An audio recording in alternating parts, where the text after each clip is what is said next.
इन digital Marathi, जनतेच्या हक्काचं व्यासपीठ। उल्हासनगर कॅम्प 5 येथील कैलास कॉलनीमध्ये किरकोळ वादातून सुरू झालेला संघर्ष आता गंभीर स्वरूपात बदलला आहे। 15 दिवसांपूर्वी जयकाली ग्रुप गणपती मंडळाजवळ राहणाऱ्या मंगेश आणि फैजान शेख यांच्यात मोटरसायकल पार्किंगच्या कारणावरून वाद झाला होता। फैजानने मंगेशची मोटरसायकल रस्त्याच्या कडेला उभी केल्यामुळे दोघांमध्ये वादविवाद आणि शिवीगाळ झाली होती। या वादाचा राग मनात ठेवून मंगेशने 20 ऑगस्ट रोजी दुपारी 1 वाजता आपल्या 2 साथीदारांसह फैजानवर हल्ला केला। फैजान आपल्या मित्राची वाट पाहत असताना मंगेशने लोखंडी कड्याने त्याच्या तोंडावर हल्ला केला। या हल्ल्यामुळे फैजान गंभीर जखमी झालाय। हल्ल्याचा आवाज ऐकून फैजानचा भाऊ गुरफान घटनास्थळी धावून आला आणि मंगेशला जाब विचारला। यावेळी मंगेशने गुरफानला भिंतीवर ढकलून दिले, परंतु गुरफानने मंगेशला पकडून ठेवले। याच वेळी मंगेशच्या तिसऱ्या साथीदाराने लाकडी दांडक्याने गुरफानच्या मनगटावर हल्ला केला, ज्यामुळे गुरफानला गंभीर दुखापत झाली आहे। या हल्ल्याची घटना सीसीटीव्ही कॅमेऱ्यात कैद झाली आहे। या घटनेमुळे उल्हासनगर शहरात कायदा सुव्यवस्थेचा प्रश्न उपस्थित झाला आहे। सदर घटनेची माहिती मिळताच हिललाईन पोलीस घटनास्थळी दाखल झाले आणि प्रकरणाची नोंद केली।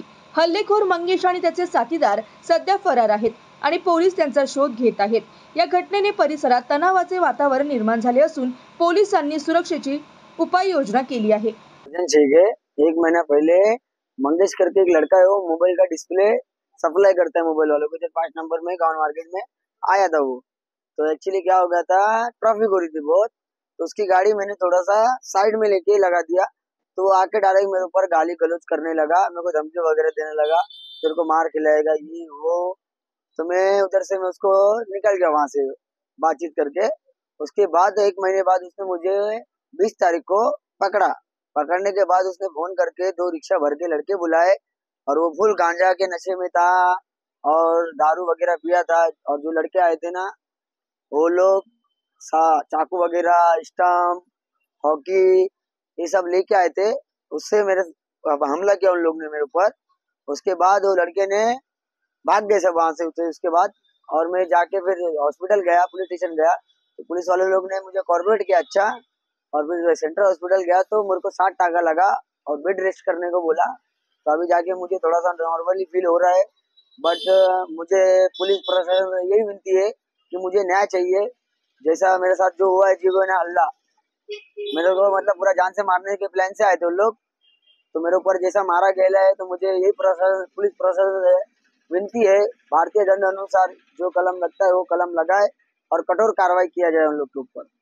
20 तारीख को हुआ है 1 बजे दिन के दोपहर को, और उन्होंने पूरा फील्डिंग लगा के मेरे साथ ये काम किया गया है। भर के स्टम्प, हॉकी, रॉड, चाकू ये सब लाए थे। मेरे को भी मारा, प्लस मेरा भाई छुड़ाने आया उसको भी मारा। उसका हाथ फ्रैक्चर हो गया है, मतलब सूजन आई उसके हाथ पे। हम छोड़ रहे, हमें माफी मांग रहा, तब भी लोग मुझे को माफ नहीं कर रहे, खाली मार रहे। कड़ा मार दिया मुंह पे मेरे उसने, तो मेरे को 60 टाका लगा जबान के अंदर। वो प्रकाश नगर के लड़के थे, मंगेश नाम का लड़का है, उसने सबको बुलाया, जमा किया और फिर सब लड़के लोग आए तो मारने लगे। तो मुझको अंडे पीना सब बंद है, जितने दिन से मुझको लगा है। डॉक्टर ने मना किया है कि आप खाली जूस पियो बस। उसी हाल से मेरा बैक पे जो लगेला है, पीछे रॉड मारा है तो दर्द दे रहा है, और पैर पे मारेला उससे भी दर्द हो रहा है मुझको। वही मैं पुलिस प्रशासन से बोलना चाहता हूँ, जो कॉर्पोरेट कर रहे हैं, बट जल्दी से जल्दी कार्रवाई हो जाए, बस यही विनती मेरी।